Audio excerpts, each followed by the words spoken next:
Galindo Trejo, es licenciado en Física y Matemáticas en la Escuela Superior de Física y Matemáticas del Instituto Politécnico Nacional.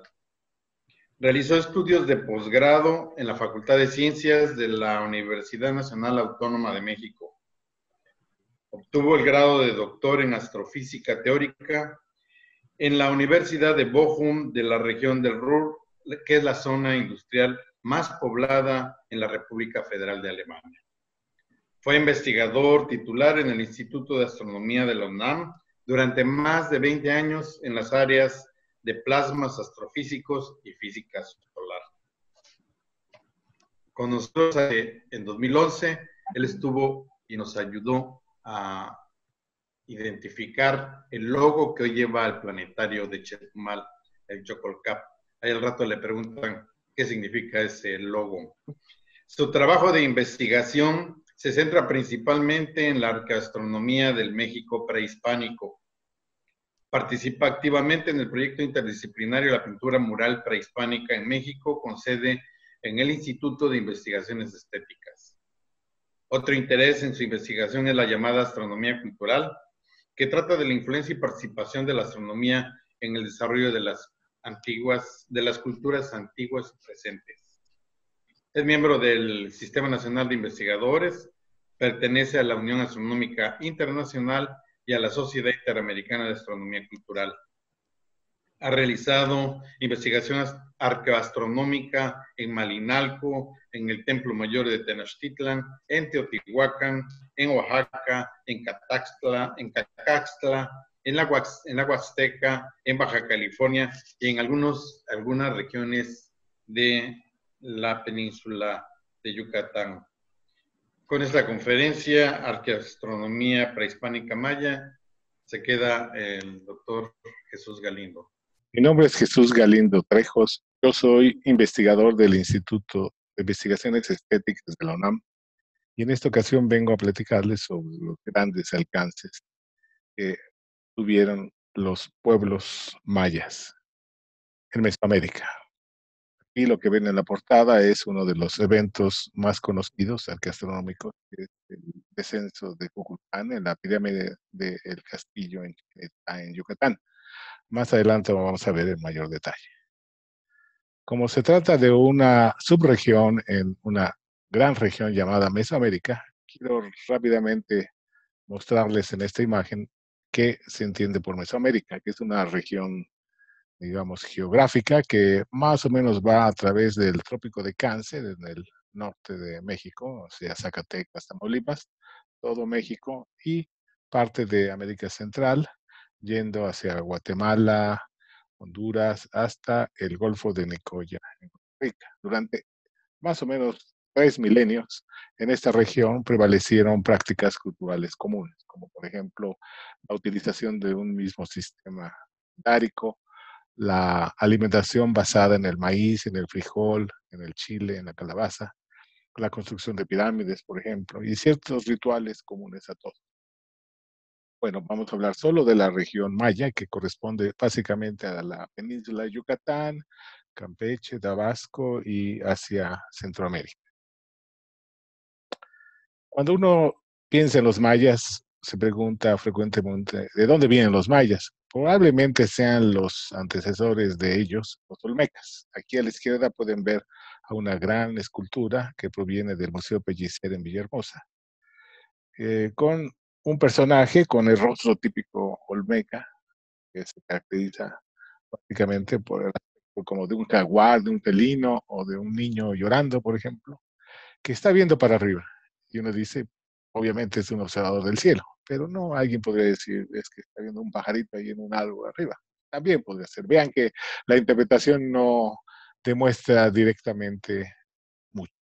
A la derecha pueden ver un dibujo que proviene de las pinturas murales mayas más antiguas que se conocen en San Bartolo, en Guatemala, con una representación de personajes mayas, sin dudas, por el aspecto, que rinden culto a otro personaje de pie que tiene claramente el perfil olmeca. Probablemente los mayas reconocieran en los olmecas esos antecesores.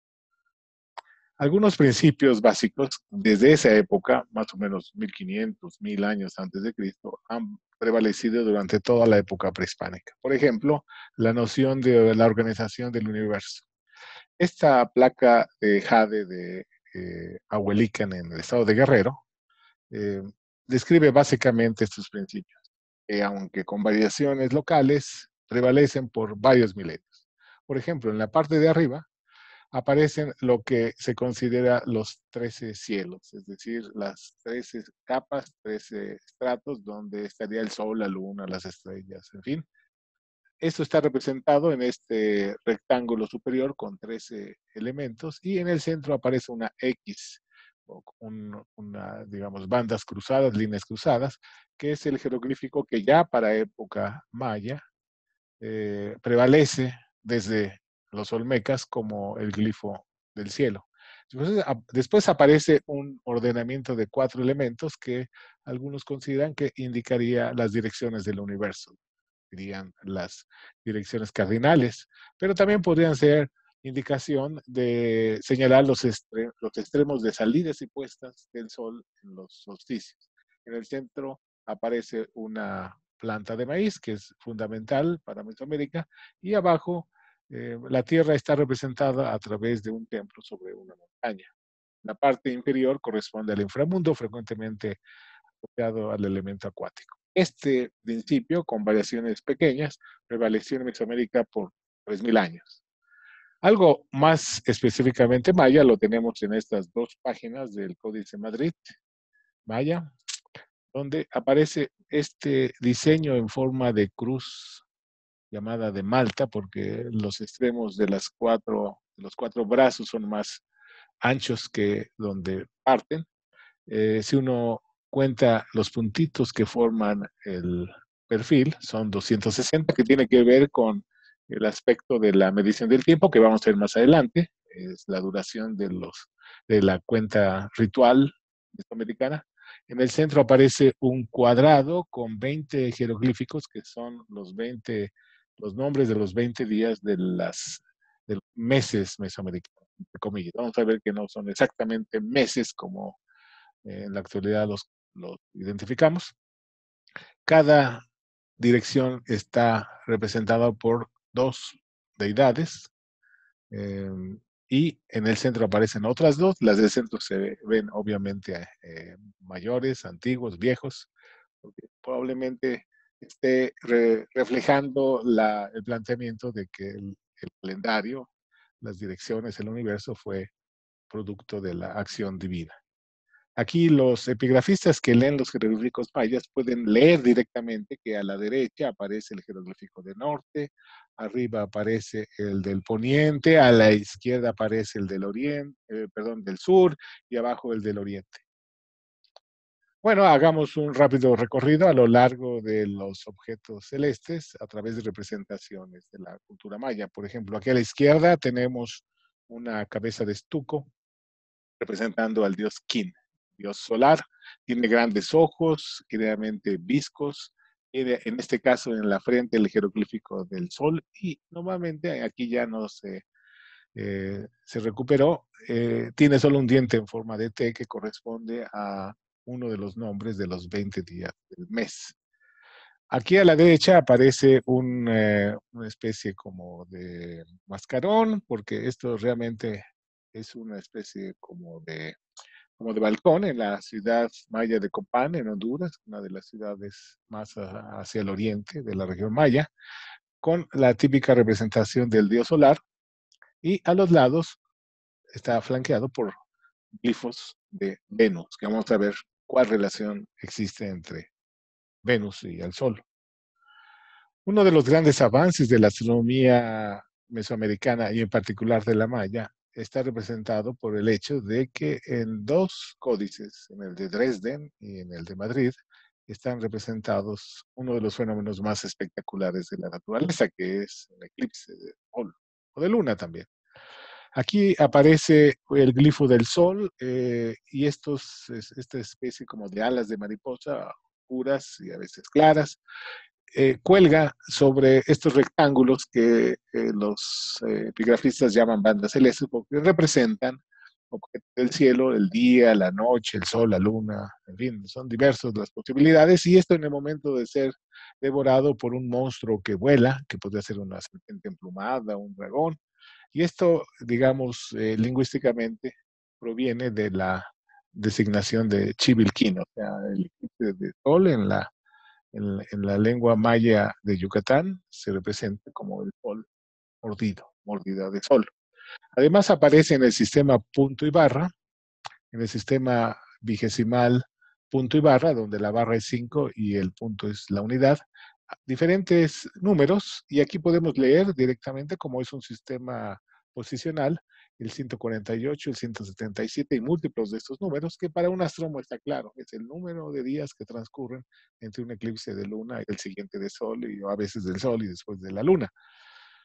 A la izquierda aparece una representación equivalente del Códice de Madrid, donde aparece el Sol eclipsado también, colgado de bandas celestes, donde tenemos aquí de nuevo la X que indica el cielo, y el centro aparece representado las 4 direcciones y el centro, lo que en el centro de México se denomina quincunce. La luna, por supuesto, es lo que más brilla en la noche y domina por su movimiento aparente mucho de lo que vemos en la noche. Para los mayas, la deidad lunar estaba dada por Ixchel, que significa la del arco iris, asociada normalmente a la fertilidad, a la maternidad, al agua, y aquí aparece en el códice de tres señalada. Arriba a la derecha de una banqueta que proviene de Copán en Honduras aparece un personaje abrazando un conejo y con el jeroglífico de luna, como abajo aparece también en Palenque el jeroglífico de luna. Eh, Como los pueblos asiáticos, China, Corea, Japón, los mesoamericanos veían en una luna llena el perfil de un conejo. Lo podrán ver en la siguiente luna llena. Venus es lo que más brilla después de la luna en la noche. Aquí, proveniente del Palacio de Palenque, en Chiapas, en pintura mural, aparece la representación de Venus. Es una especie de W con 2 rueditas. Venus, recuerden que solamente aparece antes de que salga el sol o después de que se mete el sol, como sea de la mañana o como sea de la tarde, y por eso tal vez se tengan 2 elementos aquí circulares. Aquí a la derecha de la misma banqueta de Copán aparece un personaje abrazando el jeroglífico de Venus y curiosamente asociado a una cola de escorpión.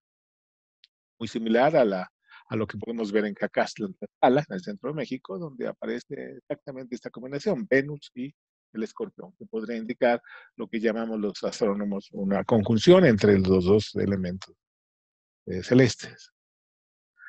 El calendario maya, digamos, comparte en gran medida la estructura del calendario mesoamericano. El calendario mesoamericano, que fue vigente durante 3000 años, estaba formado por 2 cuentas que corrían simultáneamente. Se llama rueda calendárica porque los estudiosos en la actualidad se imaginan este transcurrir del tiempo simultáneo en 2 cuentas como este engranaje que aparece aquí abajo. Una cuenta era solar, el HAP, o Xupowali, que es de náhuatl, formado por 365 días, es obviamente una cuenta solar organizada en 18 periodos de 20 días, son 360, más 5 días para alcanzar el sol. Simultáneamente a esta cuenta solar, civil diríamos, corría un calendario ritual de solo 260 días, conocido en la región maya como Tzolk'in o Tonalpowali en el centro de México, formado por 20 periodos de 13 días. Cada día tenía un nombre diferente en las 2 cuentas, de tal manera que al empezar simultáneamente iba uno, digamos, en concordancia con el otro, pero después de 260 días se desfasaba y cada quien iba por su lado y había que esperar 52 años de 365 días para que otra vez coincidieran y empezaran de nuevo, simultáneamente. Pero la cuenta ritual tendría que ejecutar 73 ciclos de 260. Esta ecuación fundamental que vamos a ver al final de la plática, la tendencia en otros aspectos de la cultura americana. Resulta que este sistema, la rueda calendárica, tiene un problema de origen, es decir, los 52 días, perdón, los 52 años que forman el periodo básico, cada uno de esos años tiene un nombre diferente, pero que en el siguiente periodo de 52 años se repite. ¿No? Hay una ambigüedad.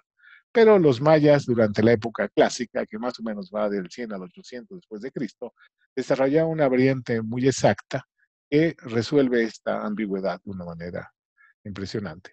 Como nosotros en Occidente tenemos el nacimiento de Cristo como el punto de arranque de nuestra cuenta, ellos también tenían.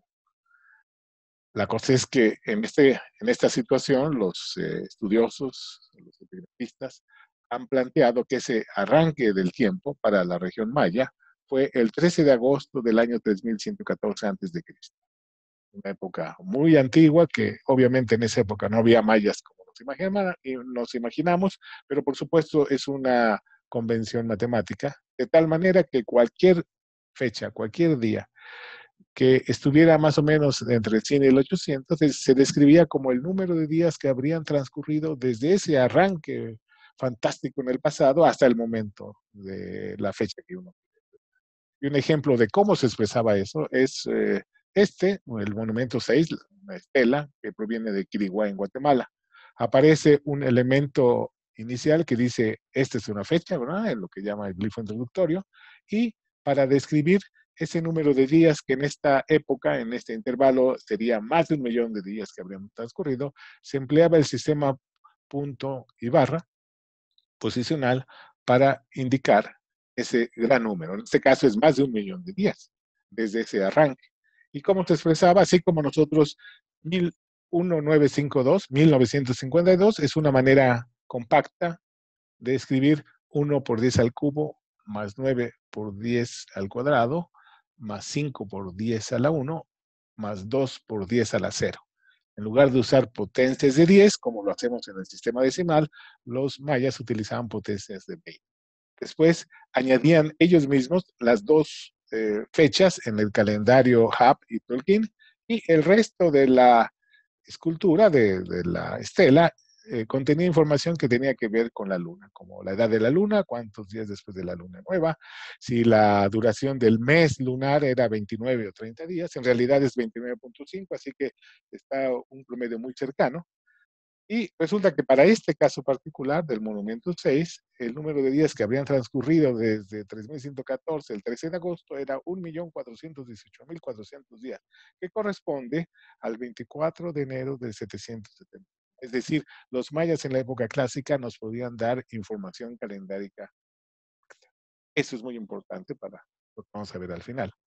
Bueno, Venus, como digo, es tan importante que también deja su huella en los documentos mayas. En el Códice de Dresden aparece a lo largo de varias páginas, aquí tenemos dos, información que nos indica que Venus fue observado con mucho cuidado.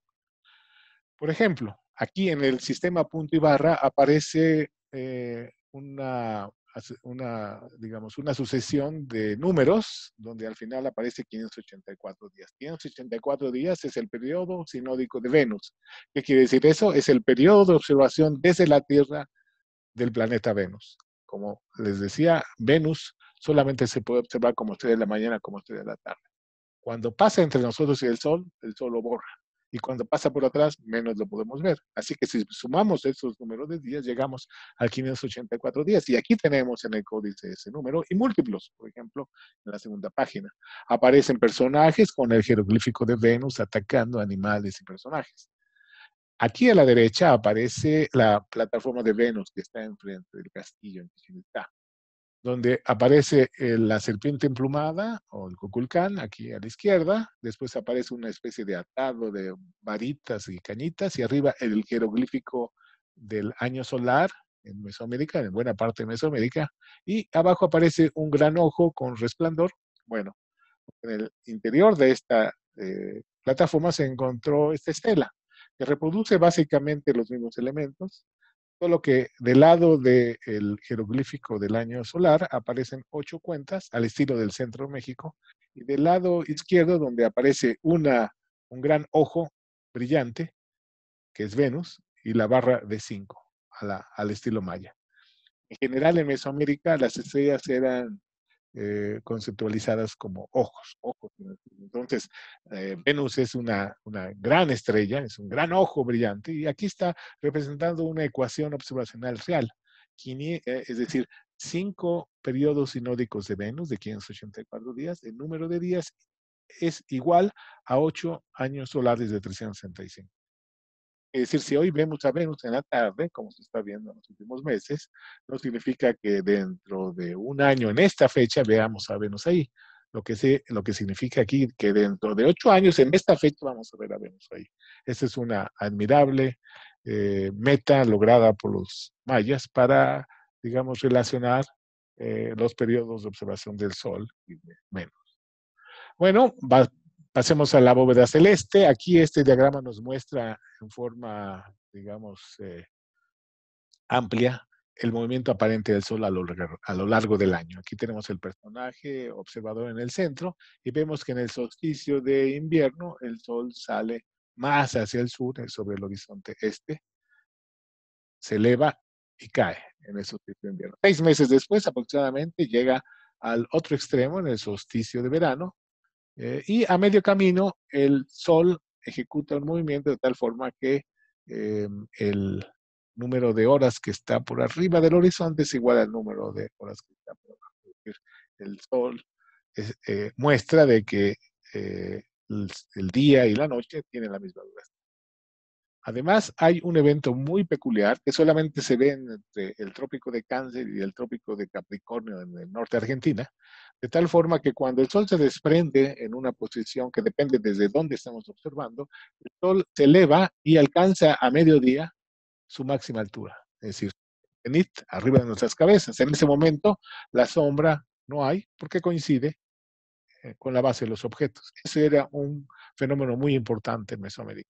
Noten además que las trayectorias del Sol no son verticales, no suben derechas ni caen como piedras derechas, sino están inclinadas, que depende de la latitud donde estamos observando. Estamos más o menos a 19, 20 grados en Mesoamérica, ese es el ángulo de inclinación. También aparecen unas lunitas por aquí, que son las posiciones de la luna cuando llega a su extremo en el cielo. Nada más que esas posiciones las alcanza, digamos, en periodos muy largos, mientras los solsticios los alcanza de un solsticio al otro y regresa en un año, la Luna necesita 18.6. Y por otra parte, la Luna para recorrer todas sus posiciones en el horizonte, pues lo hace en un mes, a diferencia del Sol que necesita 6 meses para llegar de un extremo al otro. Entonces, en las culturas antiguas, estas regularidades se utilizaron para señalar orientaciones de edificios muy importantes en esos momentos de la salida o de la puesta, en estos momentos astronómicos. Aquí aparece lo que se denomina una trayectoria de Venus. No significa que en una madrugada haga esto, sino que cada día, en cierto momento, el planeta Venus va a aparecer en una posición a lo largo de esta curva. Bueno, existen observatorios, en este particular el horizontal, que significa 2 edificios encontrados, de tal manera que desde un punto de observación de uno, puede uno ver cómo en el día del equinoccio el Sol sale a lo largo del eje de simetría del sistema, y en el solsticio de diciembre saldrá señalado por un edificio en el lado sur del edificio enfrente, y 6 meses después saldrá en el edificio norte del mismo conjunto. Bueno, esto es un espectáculo bonito, pero alguien diría, ¿y para qué puede servir en la práctica? Bueno, sabemos que el año no dura 365 días, sino un poquito más, 6 horas. Si no hacemos algo, en la actualidad utilizamos un 29 de febrero cada 4 años, porque si no, el sol se nos va y estos espectáculos se desaparecerían en pocos años. Es decir, esto es una sugerencia de que los antiguos debieron de haber tenido un mecanismo para corregir esa duración no exacta de 365 horas más. Un observatorio famoso es el llamado El Caracol en Chichén Itzá, que es un edificio inicialmente cilíndrico que con el tiempo quedó así como lo vemos, que parece como una cúpula de un observatorio moderno. Bueno, pues hace más de 30 años, un arqueólogo y un astrónomo analizaron qué tiene de observatorio, este edificio.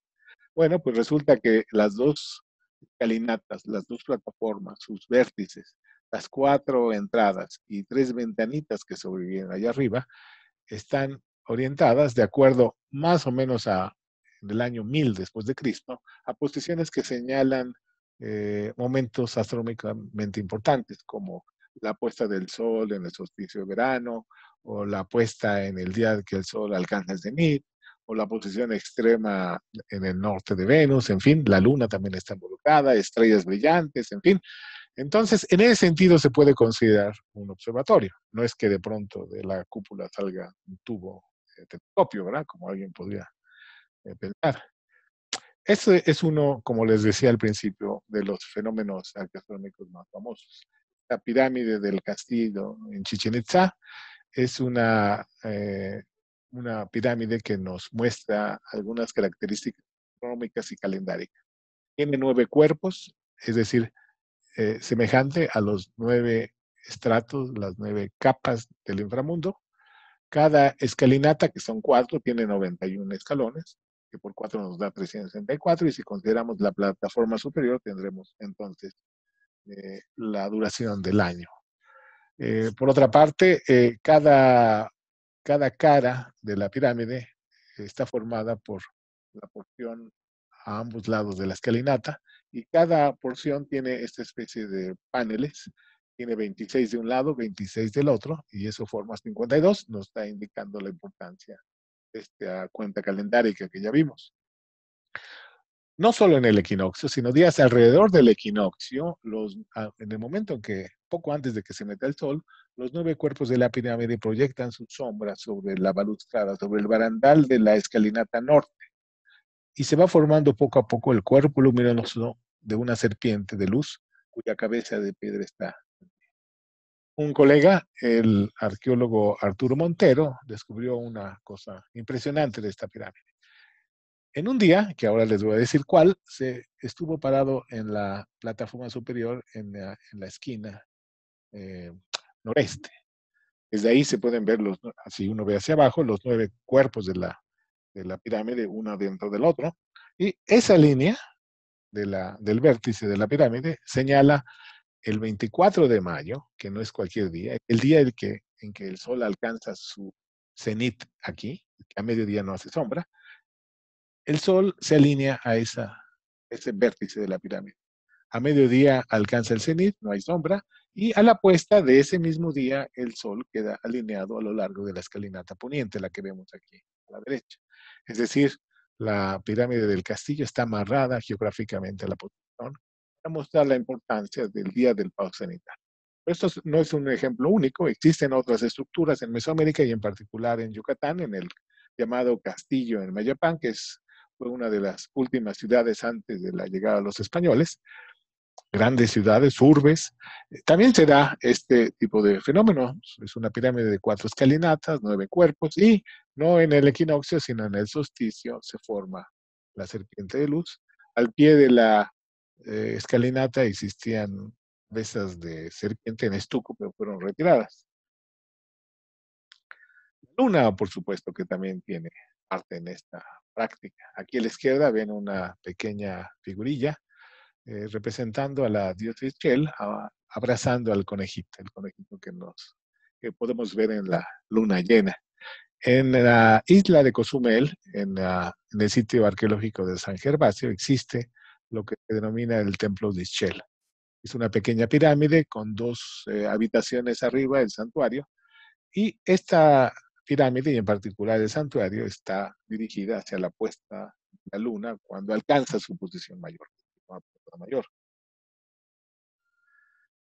Venus, como les decía, es muy importante.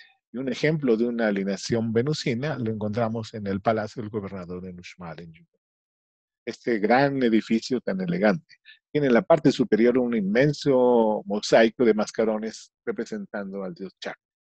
Es un acercamiento, tenemos debajo de los ojos el jeroglífico de Venus que conocemos, y bueno, pues el eje de simetría, la línea que parte en 2 al templo, visto desde allá arriba, coincide con la posición extrema que alcanza Venus cuando sale más hacia el sureste. O sea, es una alineación y aquí estos jeroglíficos sugieren hacia dónde habrían pensado los mayas.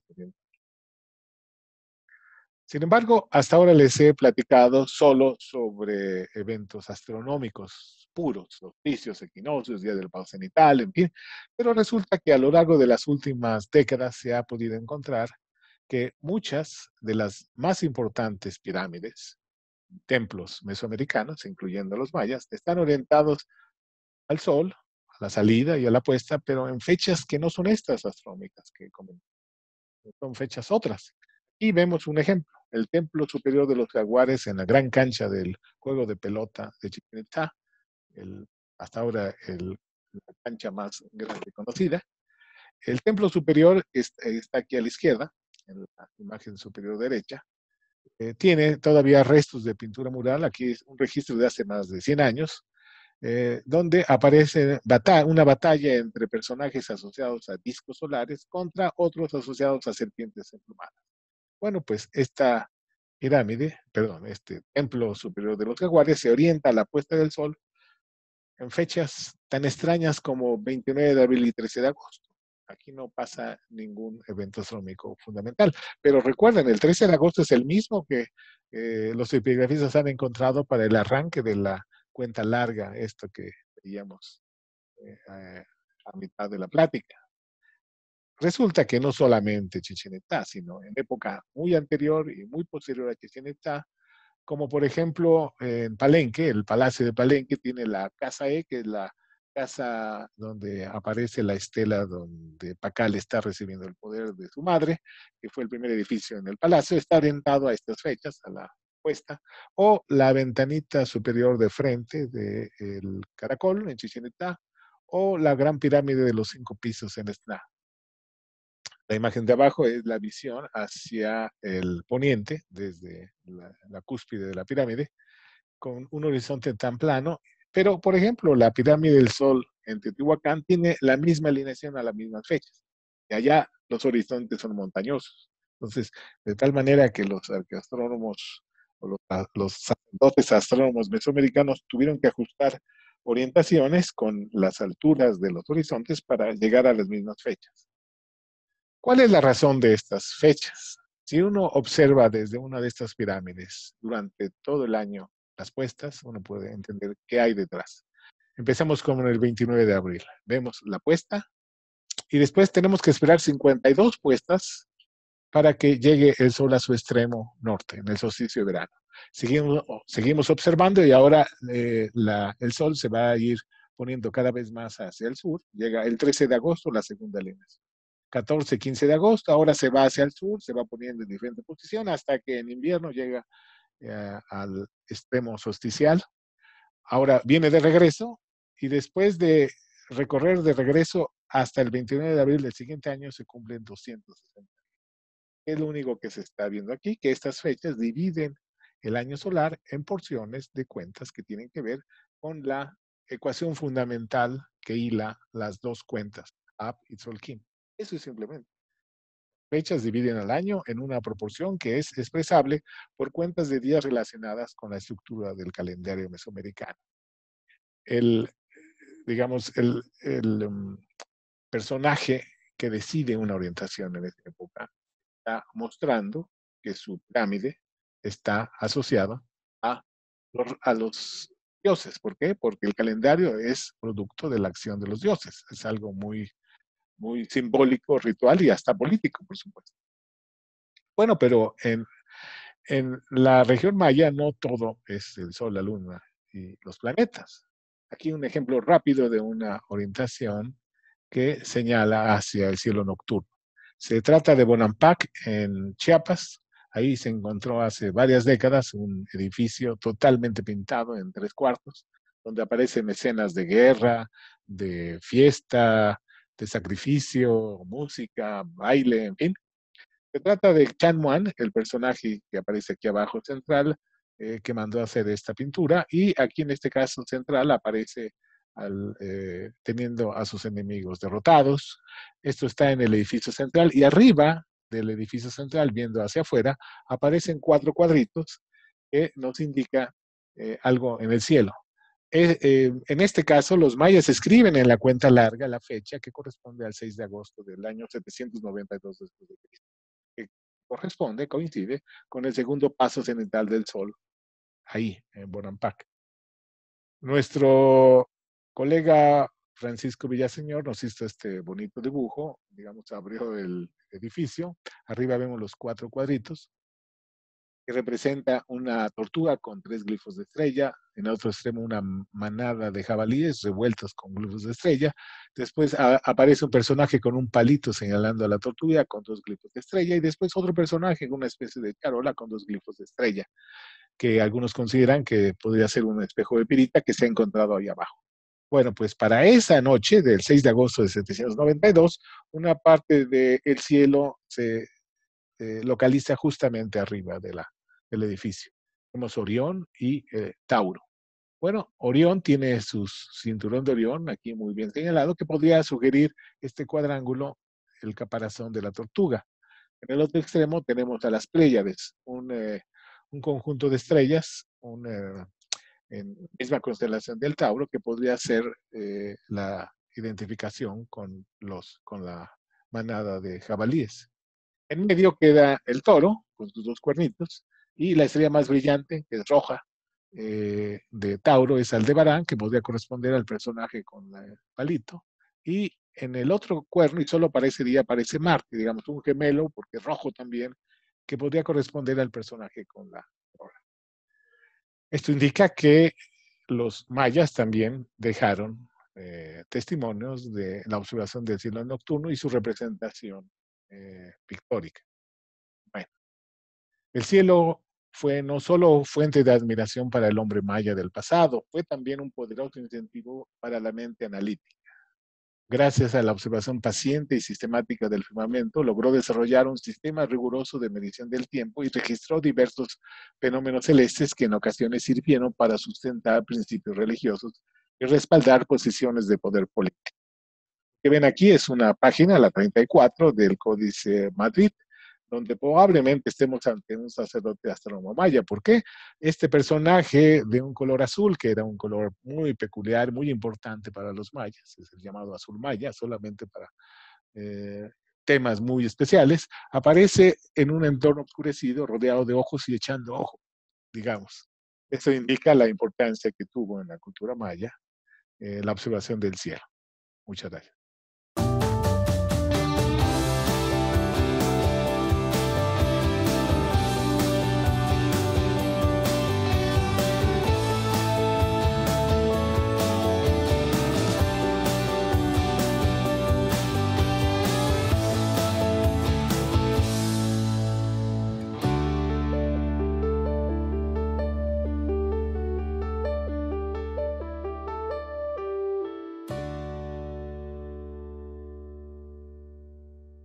Juntos saldremos adelante.